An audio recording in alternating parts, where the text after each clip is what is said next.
Hello, everyone, and welcome to today's webinar, Optimizing the NGS Pipeline in Hematopoietic Disease Research with Automated Liquid Handling. I'm Cassie Saltman of LabRoots, and I'll be your moderator for today's event. Today's educational web seminar is presented by LabRoots and brought to you by INTEGRA Biosciences. To learn more, visit www.integra-biosciences.com. We encourage you to participate today by submitting any questions you may have during the presentation. To do so, simply type them into the Ask a Question box and click Submit. We'll answer as many questions as we have time for at the end of the presentation. Also, if you experience any technical issues, you can use this Q&A box and we will assist you directly. I'd like to now welcome our speakers, Sophie Lackner, Research Associate at Cimeio Therapeutics, and Carl Bauert, Product Manager with INTEGRA Biosciences. Carl, you may now begin your portion of the presentation.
Thank you for your informative presentations. We will now start the live Q&A portion of the webinar. If you have a question you'd like to ask, please do so now. Just click on the Ask a Question box located in the lower left corner of your screen.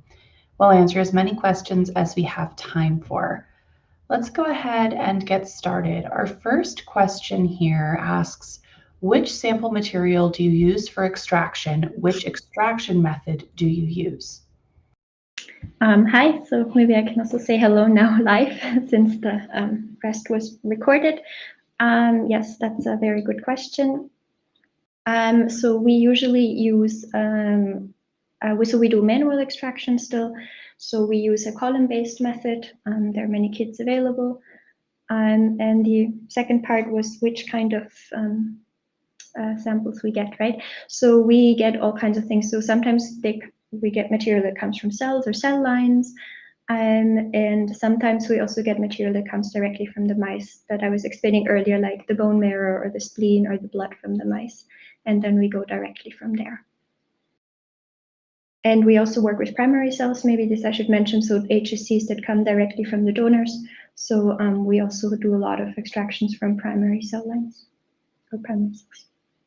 Okay, wonderful, thank you. Moving on here to our next question. This question asks what the smallest volumes that you are pipetting and the types of plates you use are. Yeah, so the smallest volumes, as Carl mentioned earlier, you can go up to down to 0.5 microliters. I don't usually tend to do that just because it's not something that I need in my workflow. So I don't usually go below 1 because I realize that this is really kind of a threshold where I know it works quite consistently well. And for the plates, we use all kinds of materials, honestly, because the library that's included in the software for the device, it contains all kind of commercially available plates, like the correct size and everything already. So you can just select it, which makes it very convenient. You don't need to kind of measure the plate or something like this. So it's super convenient that this library is quite large already. Sometimes if you have some special plates, you need to kind of input your plate, so you need to put all the little measurements.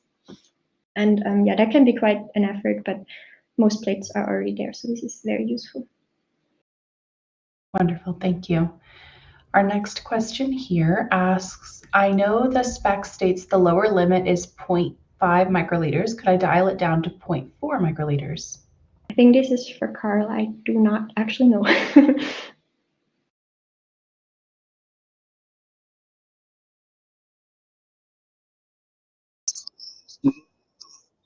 You cannot go down out of the specs of the pipette. So this is maybe one of the limitations that we, as Sophie mentioned, in biolab. So we don't allow certain things in biolab, for example, as you cannot pipette with every pipette out of the specifications. With some we allow it, but we don't allow to go below 0.5 microliters. Wonderful, thank you. All right, our next question here asks, is there a high throughput non-NGS method to detect the base editing? Okay, so of course you can also detect the editing, as I mentioned in our case, with the flow cytometry, which we always do also in parallel to the NGS. I'm not sure high throughput, so sure you could, I guess, also you just stain a lot of samples. And we've not really, we've implemented it always in parallel. So we do both methods for all our samples.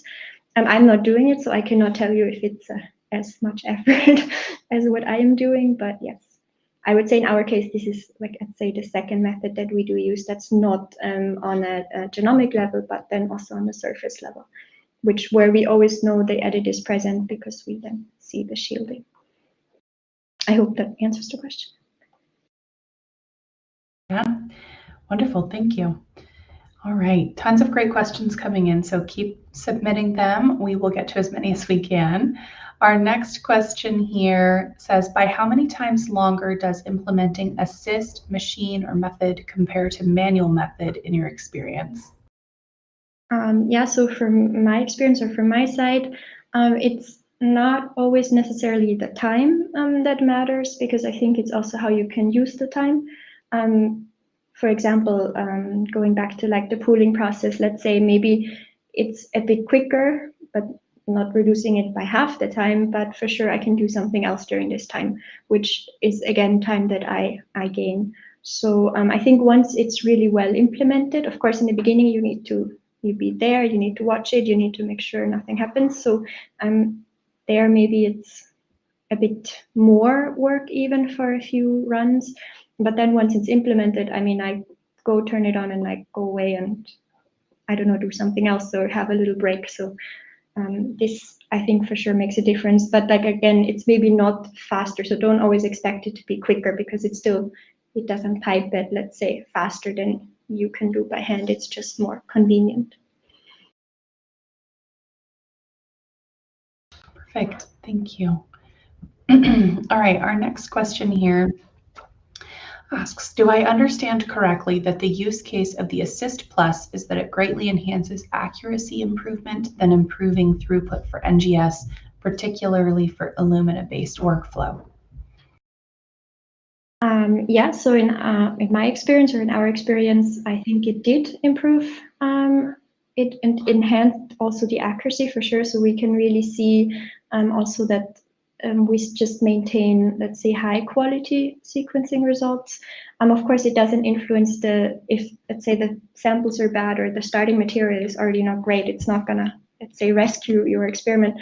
But I think it kind of avoids some errors, for example, that maybe you're missing some samples that were important in your set of data and you need to resequence it, it's in another run, it's not ideal, right? So I think all of these kind of things, they're great benefits. And yes, we only use it currently for these Illumina-based amplicon sequencing workflows, so I cannot really say something about other applications, but I mean, it's very versatile, so you can use it in many other ways in your lab as well. Wonderful, thank you. All right, moving on to our next question. This question asks, how much throughput is required so that an investment in Assist Plus pays off? I mean, maybe Carla wants to also say something about this, but I can start. So I think for us, it has paid off personally, but of course, I cannot give you numbers, but I think if you really use it consistently, it pays off quite quickly, because you just save so much time and so much effort where maybe you don't need to repeat something. But yeah, if you buy it and you don't really use it or you don't implement it, of course it's not going to pay off. And I think I've heard many people, they are a bit hesitant to use it because maybe only one person knows how. And then I think, yeah, it's maybe not worth the investment. Using it is the most important. But maybe Carl, you want to mention something here? Yeah, I can maybe add to that. I think the throughput or the sample throughput, the numbers of sample that you can process on it, I think it really depends, or when is it worth an investment? I think it really depends on the complexity of an assay and maybe also the number of pipetting steps. So for example, if you do a serial dilution where you have a lot of transfers and mixing steps that are really tedious to do manually, I think then it can already be worth for a small sample number. For example, if you just process 8 or 16 samples a day. If it's maybe that you just want to add reagent to 8 test tubes, it's probably not worth it. But if you want to transfer, for example, from 96 test tubes into a full plate of 96 well PCR plate, then it's probably worth it again. So I think it's really, it depends on the complexity and of an assay or of a method when it's worth, depending on the number of samples.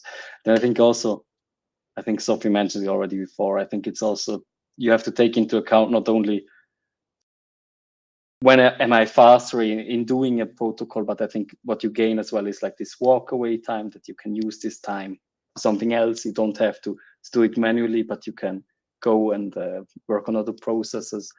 And then of course that you have more reproducible results. It's always in pipetting, when you take the human out of the equation, the human is usually always the one that introduces the most variants in sample. It's not the pipette, it's usually the human. And so, yeah, I think the CISPAS is really a versatile tool. I think it makes sense in sample sizes from 8 to maybe 384. If you want to do thousands and thousands of samples a day, then there is maybe bigger robots that are better suitable. Wonderful, thank you. All right, moving on here. Our next question asks, what are some issues, if there are any, that you've run into since implementation of the Assist Plus, or challenges you encountered? Yeah, I think this is a great question, because I think it's also always important to know what can go wrong, or how are people struggling with something like this, because many people are hesitant, like I said, to implement it exactly because of this. So I think for me personally, it was really just finding the right way to use it and finding the right consumables and really making sure that what I set up is also gonna work consistently. For example, with the consumables, I think I mentioned this earlier, you have long tips, short tips, sometimes for the same volume. If you accidentally take the wrong box, you don't double check, the robot will crash because it thinks it has a short tip, but in reality, the tip is much longer. And so these are definitely some things that happened. And then if you already have your samples lined up, maybe it's not ideal because you might contaminate something. So especially in the beginning, I was sometimes walking away too quickly, let's say. And then I came back, and it doesn't really give an alarm or anything. Maybe this is also something, I think I even suggested before that there should be like an alarm or something, because if you walk away, you will not hear that something happened until you go back. So I think these are like some of the bigger challenges that, that you just need to really invest some time, let's say, and make sure that when you set it up, you don't accidentally put something wrong. But maybe this alarm would be a great idea, I think, just for your... It's already on my feature request list. Excellent. All right, moving on to our next one here. We have time for a couple more questions before we have to wrap up. So this next one asks, do you plan to add further steps on the Assist Plus, or have other applications at Cimeio that you were planning to use it for? So currently, because it's part of our NGS workflow, the device, we keep it, let's say, separate, because we don't want to contaminate everything else. It's really on a specific bench that's only for the purpose of this. So I cannot really go and use it for other stuff. I mean, there's lots of things that I think it could be useful for, like as it was mentioned earlier, like for ELISAs or anywhere where you have maybe a standard curve. It would be nice to use it, and quite easy to set up. It's just for us, it's not convenient, since we just have one device at the moment. I think there are also great applications in cell culture where you can put it in a hood that might be convenient to use it for. But like I mentioned, we would need another device to do that. So maybe in the future. All right, wonderful. We have time for one more question here. This last question asks, do you have some thoughts on how else you could optimize your workflow besides the liquid handling system? So I think there's always room for improvement. I think in general, we could probably save some time in one step or the other, because maybe some things we do there, let's say, obsolete, or maybe just to triple check something that's not really necessary. And me personally, I also like devices, for example, for extraction, we still do it by hand. Maybe we could implement some kind of robots or devices that are specific for certain applications that we still give, now still use like manual pipetting for. So I think there are some great ways we could improve, but we already, as you saw, improved quite a bit by just implementing this device on those 2 steps. So if we find other ways, I'm sure we could optimize even more. All right, wonderful. Thank you. I want to thank you both for your time today and your important research. We would also like to thank LabRoots and our sponsor, INTEGRA Biosciences, for underwriting today's educational webcast. Before we go, I'd like to thank the audience for joining us today and for their interesting questions that we did not have time for today, and those submitted during the on-demand period will be addressed by our speakers via the contact information you provided at the time of registration. This webcast can be viewed on demand LabRoots will alert you via email when it's available for replay. We encourage you to share that email with your colleagues who may have missed today's live event. Until next time, take care, everyone. Goodbye. Thank you.